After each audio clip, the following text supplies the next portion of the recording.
May hanggang bukas na lang si Atong Ang para isuko ang mga armas niya at ng kanyang security, kabilang ang ilang matataas na kalibre tulad ng M16.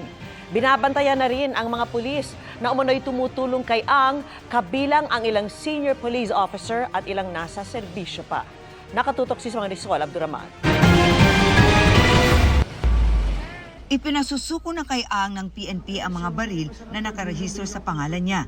Sa sulat na ipinadala kay Ang, sinabihan siya, kanyang pamilya, mga kamag-anak o abogado na isurrender sa Firearms and Explosives Office ang kanyang mga baril. There are 6 firearms under his name. 2 are high-powered firearms, the rest are pistols. We have informed him today properly na the firearm is supposed to be surrendered kasi nga akusado po siya sa isang krimen. Sa ngayon, itinuturing ng iligal ang mga baril ni Ang.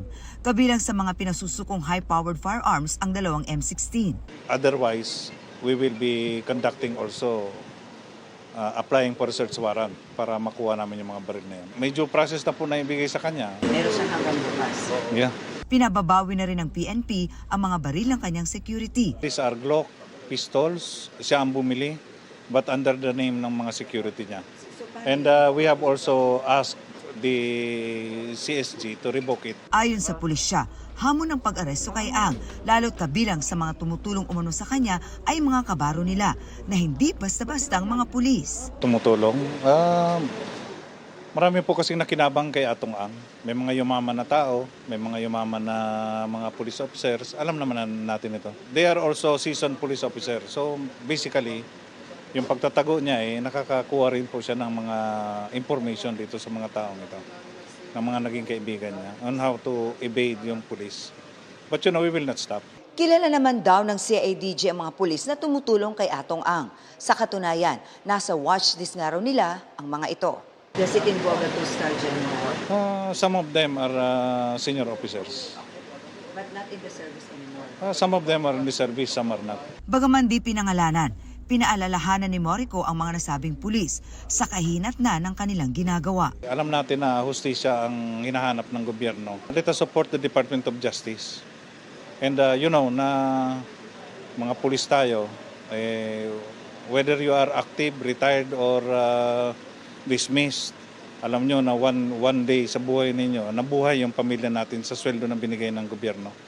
So I think it's time na yung loyalty natin nasa government at sa hustisya ng Pilipinas. Sa ngayon, patuloy daw ang investigasyon sa kanila.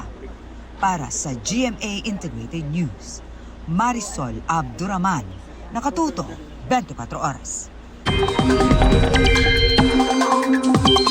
Mga kapuso, lumakas pa at isa ng tropical storm ang bagyong Ada habang unti-unting lumalapit sa kalupaan.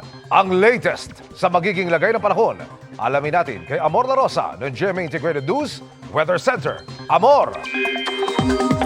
Salamat, Emil. Mga kapuso, sa weekend, posibleng pinakamalapit sa lupa ang bagyong Ada. Pero simula po bukas, Biyernes, mas mararamdaman na rin yung epekto nito sa ilang bahagi ng ating bansa.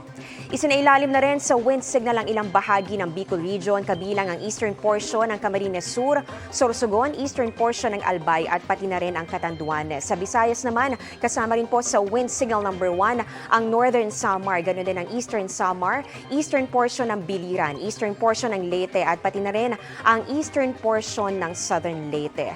At para naman po sa Mindanao, kasama rin po sa wind signal number 1 ang Dinagat Islands, ganoon din ang Surigao del Norte at pati na rin ang Surigao del Sur. Dito po posible pong maranasan yung mga bugso ng hangin na may kasama pong mga pag-ulan. At inaasahan po natin dahil nga isa ng tropical storm ito pong bagyong Ada, ito ay posible po na umabot hanggang sa wind signal number 2 ang babala na itataas ng Pag-asa. At posible rin pong madagdagan pa yung mga lugar na kabilang dito sa tropical cyclone wind signal. Ayon po sa Pag-asa, huling namataan ang sentro ng tropical storm Ada sa layong 400 kilometers sa silangan silangan ng Surigao City. Taglay po ang lakas ng hangin nga abot sa 65 kilometers per hour at yung bugso naman yan nasa 80 kilometers per hour. Northwest po ang galaw nito sa ngayon sa bilis na 15 kilometers per hour. At ito po yung magiging track naman ng Bagyong Ada. Base po ito sa initial at yung pong latest na bulletin na ilabas ng Pag-asa. Inaasahan po natin, nakikita pa rin na ito po ay kikilos pa northwest hanggang bukas po yan. Ibig sabihin pahilagang kanluran. Magtutuloy-tuloy yung pagkilos niyan. At ito pong landfall o yung pong pagdikit niyan dito sa bahagi ng Eastern Visayas. Kasama po ito nga Eastern Samar at Northern Samar. Posible po yan na dumikit o lumapit dito sa nabanggit na lugar. At sunod naman na tutumbukin itong bahagi ng Catanduanes. Pero mga kapuso, patuloy po nating imomonitor dahil meron din posibilidad na hindi lang po yan didikit basta o lalapit dito sa mga nabanggit nga natin na lugar dahil posible pa rin na magkaroon po ito ng landfall activity o pagtama sa lupa sa Eastern Visayas o di kaya naman ay dito sa Bicol region at patuloy po natin yung imomonitor at mangyayari yan ngayong weekend pero posible pa pong magkaroon ng mga pagbabago. So yan po yung magiging movement ng bagyo bago po ito tuluyang mag-recurve o lumihis ng direksyon papalayo dito sa ating bansa at patuloy po nating imomonitor kung ano pa yung magiging development dyan sa mga susunod na oras. At dito po sa ating satellite image, kitang-kita po natin na talaga pong nahahagip na ng mga kaulapan nitong Bagyong Ada, itong bahagi ng Bicol Region, buong Visayas at pati na rin itong Mindanao. Meron po yung mga pag-ulan na mararanasan sa mga susunod na oras. At bukod po dito sa Bagyong Ada, meron din pong presence ng northeast monsoon o yung hanging amihan. Yan po yung magdudulot ng malamig na panahon. Pero bukod po dyan, sa malamig na simoy ng hangin, ay magdudulot din po yan ng mga pag-ulan sa iba pang bahagi ng ating bansa. Doon naman po sa mga lugar na hindi ko nabanggit, posibleng makaranas ng localized thunderstorms. Base po sa datos ng Metro Weather, bukas po ng umaga, pinakamataas yung tsansa ng mga pag-ulan. Dito yan sa Bicol Region, ganun din sa Eastern and Central Visayas, Caraga at pati na rin sa Northern Mindanao. May nakikita po tayo kagad na mga malalakas na pag-ulan kaya maging handa po at doble ingat para sa mga residente. Magtutuloy-tuloy po yan sa hapon at halos buong Visayas na po ang uulanin. Kasama dito ang Samar and Leyte provinces, ganun din ang Bohol, Cebu, Negros Island Region at pati na rin ang Western Visayas. Meron pa rin mga pag-ulan dito yan sa northern at eastern portions ng Mindanao, pati na rin sa ilang bahagi ng Davao Region. May mga malalakas at matitinding buhos ng ulan na pwede pong magdulot ng mga pagbaha o landslide. Kaya doble ingat pa rin, lalong-lalo na po sa mga kapuso natin dito sa Bicol Region, sa banta po ng mudslide at lahar flow dahil dito sa patuloy na pag-aalboroto ng Mayon Volcano. At dito rin sa ating mapa, nakikita natin may mga kalat-kalat na pag-ulan sa ilang bahagi po ng Northern at ng Central Luzon, ganoon din dito sa ilang bahagi ng Mimaropa. Para naman sa Metro Manila, hindi pa rin inaalis ang tsansa na maulit yung mga pag-ulan gaya po ng naranasan kanina sa ilang lungsod. Kaya kung lalabas ng bahay, magdala pa rin ng payong. Yan muna ang latest sa ating panahon. Ako po si Amor La Rosa para sa GMA Integrated News Weather Center. Maasahan anuman ang panahon. At kaugnay niyan, kanselado na ang ilang klase at biyahe sa Surigao provinces dahil sa Bagyong Ada. Ang latest doon tinutukan live ni Cyril Chavez ng GMA Regional TV. Cyril.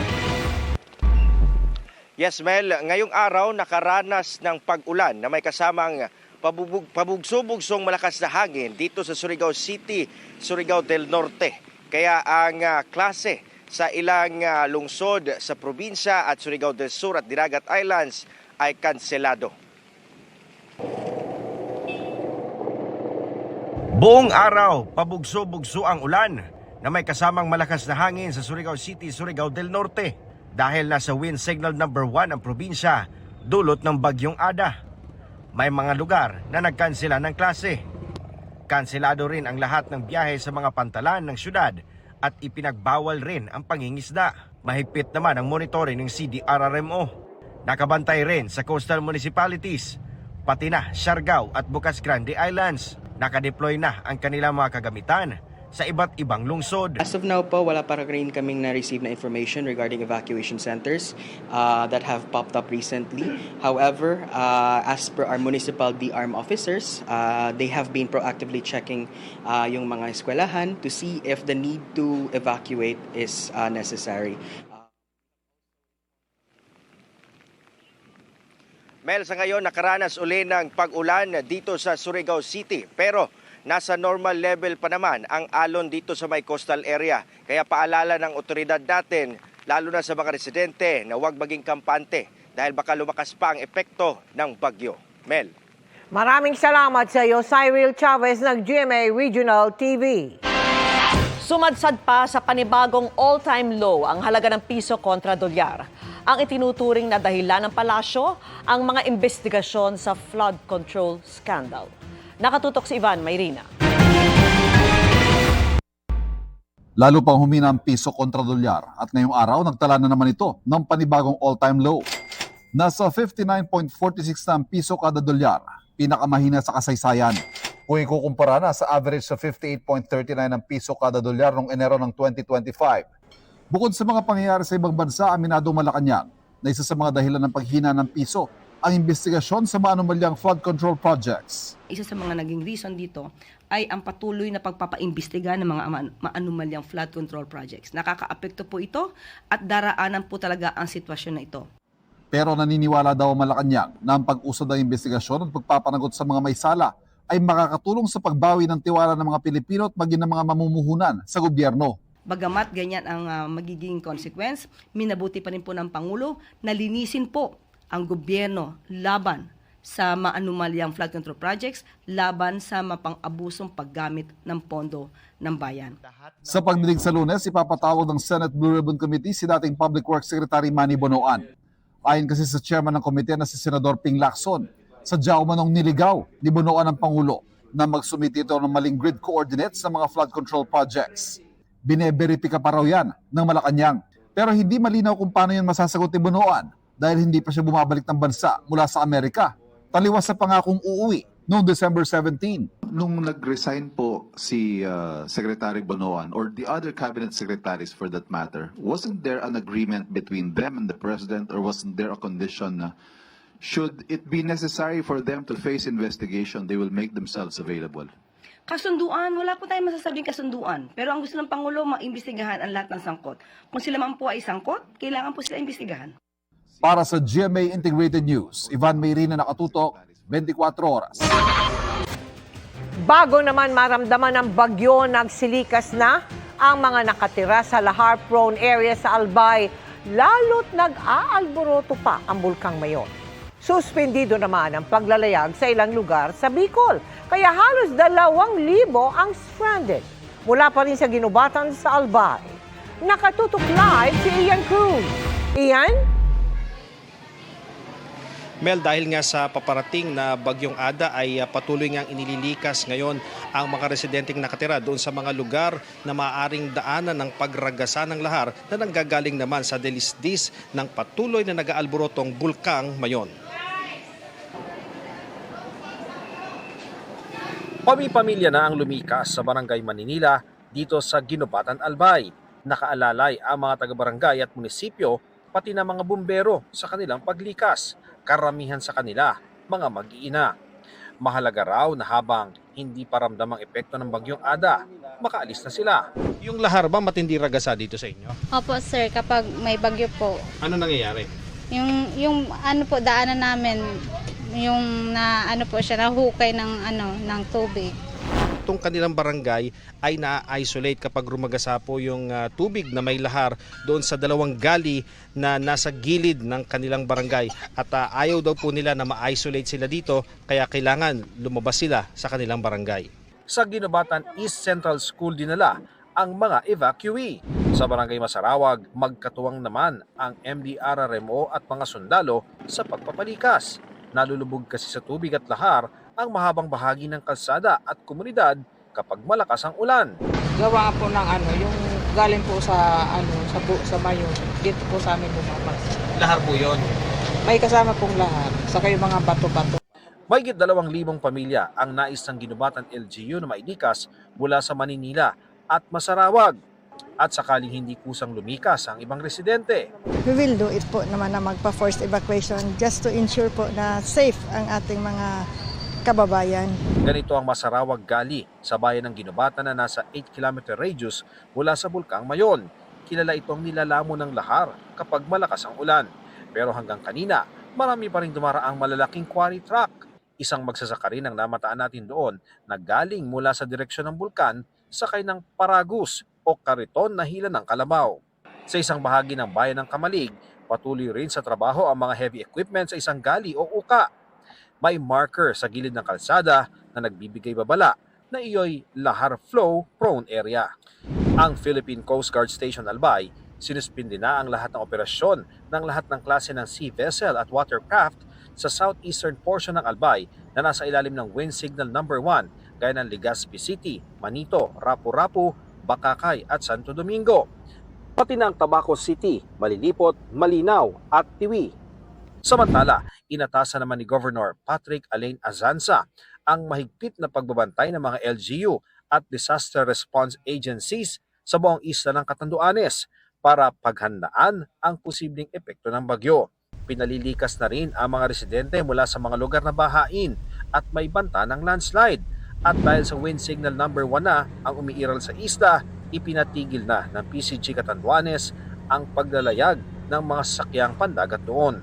Kabilang sa mga apektadong pantalan sa Masbate ang Mobo, Matnog, Pilar at Castilla Port sa Sorsogon, kung saan nasa halos 2,000 ang stranded na pasahero. Samantala, mula sa bayan ng Daraga, bago pumutok ang liwanag kaninang umaga, nakita pang nagniningning ang bulkang Mayon. Dahil sa patuloy na aktibidad tulad ng pagbaba ng uson o pyroclastic density current. Mel, gabi na, no? Pero hanggang sa mga sandaling ito, dito sa Ginubatan East Central School ay patuloy na dumarating yung mga evacuee. Yung iba ay sinundo ng MDRRMO, ng mga sundalo at mga pulis. Pero ang nakatutuwa, Mel, merong mga lumilikas na sila mismo ang nagpupunta dito, sakay ng kanilang motorsiklo o sakay ng kanilang tricycle. Ang sinasabi ng MDRRMO ng Ginubatan, talagang dapat ay tiyakin nila na walang tao doon sa critical zone para nga kapag rumagasa ang lahar ay walang mapahamak. Yan ang latest mula rito sa Ginubatan Albay. Balik sa iyo, Mel. Maraming salamat sa iyo, Ian Cruz. At ngayong palapit na ng palapit ang hustisya para sa kanila, lalong ayaw bumitaw ng kaanak ng mga missing sabungero sa kanilang alas. Hiling nila, siguruhing ligtas ang mga testigo. Narito ang aking pagtutok. Kasalukuyang nasa isang undisclosed location daw ngayon at bantay sarado round the clock sina Dondon at Elakim Patidongan, ang magkapatid na tatayong testigo sa kaso ng mga nawawalang sabungero at kapwa nasa DOJ Witness Protection Program. Binabantayan sila ng gobyerno. Sa ngayon, hindi ko alam kung asan yung mga exact location nila. Ayon sa kanilang abogado, matagal nang may banta sa buhay ang magkapatid na Patidongan. Pero laluan niya ngayong inilabas na ng korte ang warrant of arrest laban kay Atong Ang at sa iba pang akusado. Napaka-critical ng kanilang mga kalagayan. Napaka-importante ng role nila rito. The fact na ikaw ay binabantayan ng gobyerno, meron kang continuing threat. Ang kaanak ng mga biktima nangangamba rin sa kaligtasan ng mga testigo, kaya nanawagan sila sa gobyerno. Yung witness namin is maproteksyonan hanggang dulo at hindi magkaroon ng bias na dun sa kaso. Nananawagan po ko na sana po proteksyonan, alagaan nyo yung witness namin. Siya na lang po yung natitirang pag-asa namin para makamit tong hustisya na to. Ipagdasal ninyo kami, yung kliyente namin, buong pamilya nila, safety nila, dahil nakasalalay dito yung hustisya sa mga pinasilang na mga sabungero. Sa kabila niyan, nakakita na ng pag-asa ang pamilya ng mga nawawala na dati nangangapa sa dilim. Masayang-masaya po kami ngayon dahil po ito na po yung matagal namin pinakihintay na magkaroon po ng warrant of arrest si Mr. Atong Ang. Si Ryan ay kapatid ni Michael na na-videohang ine-escortan palabas ng sabungan sa Santa Cruz, Laguna na kontrolado umano ni Atong Ang. May mensahe si Ryan sa dalawang suspect na kinilala ni Patidongan na sina Rodelio Anigig at Roger Burican at ngayoy nasa kustodiya na rin daw ng pulisya. Si Anigig at Burican, so ito na yung pagkakataon natin na talagang mapatunayan nyo kung talagang hindi kayo ang may gawa sa kuya ko noon. And then, sana, ito na yung pagkakataon namin na makuha yung hustisya para sa kuya ko. Kinalampag din nila ang puganteng si Ang na ngayoy itinuturing ng DILG bilang armed and dangerous. Malaki naman po ang tiwala namin sa PNP at sa ating kapulisan na talagang mahuhuli po natin si Atong Ang. At kay Mr. Atong Ang, di ba sinasabi mo inosente ka? Ngayon mo patunayan yung pagiging inosente mo. Sumuko ka, harapin mo yung kaso, then doon na lang po tayo magharap. Patunayan mo talagang inosente ka. Dismayado po kami kasi kung hindi siya lilitaw, mas lalo po kaming maniniwala na talagang kasalanan niya lahat to. Lahat ng nangyari sa mga kaanak po namin, kasalanan niya po yun. Paano naman namin malalaman yung panig niya kung hindi siya susuko? Hindi pa ganun kasaya yung nararamdaman namin dahil unang-una, hindi pa naman siya totally nahuhuli. Hindi malaman kung nasaan siya ngayon.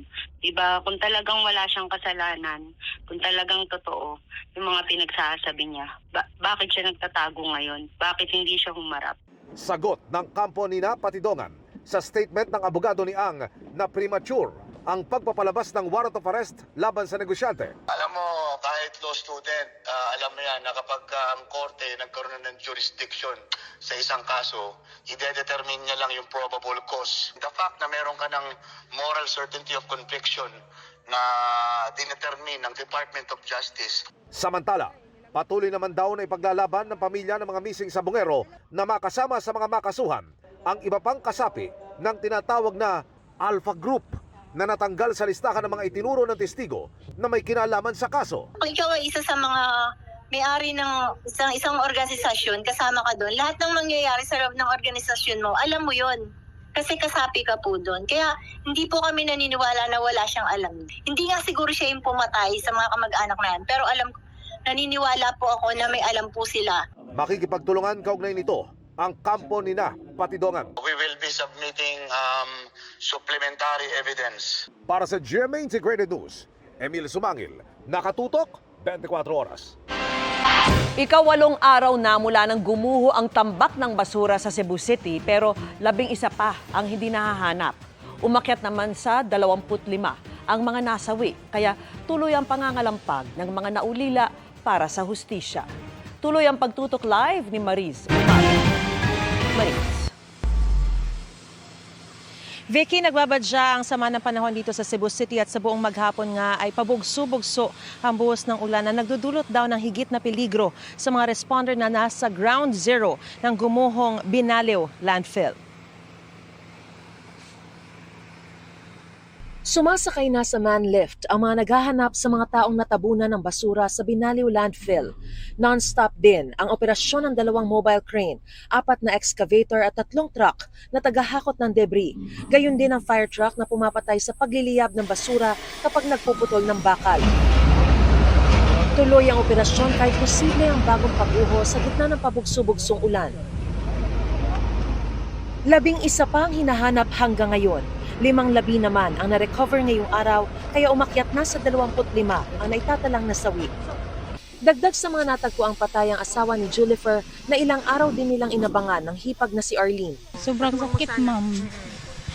Di ba palawanag ang sakit, sobrang sakit, parang gusto ko na rin mawala. Pilit po niyang kinaya kasi dahil sa kawalan ng pera. Kahit ayaw na niya, pinipilit pa rin niya magtrabaho kasi wala pera para sa mga bata. Kaya para sa mga bata rin, ang panawagan nila sa Primeway Solutions. Yung education ng mga anak ba? Kasi sino pa naman ang magpo-provide? Wala na yung breadwinner ng family, di ba? Nagluluksa rin si Fritz Valiente na bagaman nakaligtas sa pagguho ay namatayan naman ang 3 kaanak at iba pang kasama. May mga kasamahan pa ako na naririnig doon na humihingi ng tulong. Kahit kalabog nga lang ng pinto, ma'am. Natutrauma na ako na nare-recall na agad sa isip ko yung nangyari. Kaya hirap talaga. Noon pa man ay naramdaman na raw nila ang peligro pero kailangan daw nila ng trabaho. May kakulangan talaga sila, ma'am. Hindi na natin mababalik pa yung buhay kasi nila, ma'am. Pati si John Lloyd na nakapagligtas sa 3 kasamahan, binanggit ang kakulangan ng kumpanya. Nagsinias ko ba nga, pahawa mo diha. Umalis kayo dyan sa pwesto nyo kasi delikado na. Yun, walang nakarinig sa akin. Walang nakakita. Yun, wala kaming radyo, ma'am. Sinusubukan pa namin kunin ang sagwat ng Primeway Solutions hinggil sa mga umunoy pagkukulang. Sakit, ma'am. Parang kumuto na ang dugan, ma'am. Makita ko sila, ma'am. Kasi may mga anak pa yun sila, may mga pamilya pa. Maliit pa yung mga bata. Nag-eskwela pa. Tapos wala na sila. Sakit, ma'am. Kanina, isa si John Lloyd sa mga binisita ng Dole Central Visayas para mapabilang sa Tupad Program and Livelihood o Cash for Work program ng ahensya. Vicky, dito sa aking kinaroroonan ay tuloy-tuloy yung pagpuputol sa mga malalaking mga bakal na nanggaling doon sa Ground Zero gamit yung acetylene. At ito po ay by batch na hinahakot papunta ng Mactan, Cebu para hindi na maging dagdag na alalahanin sakaling bumuhos ang malakas na ulan dito sa lugar. Vicky? Maraming salamat sa iyo, Mariz Umali.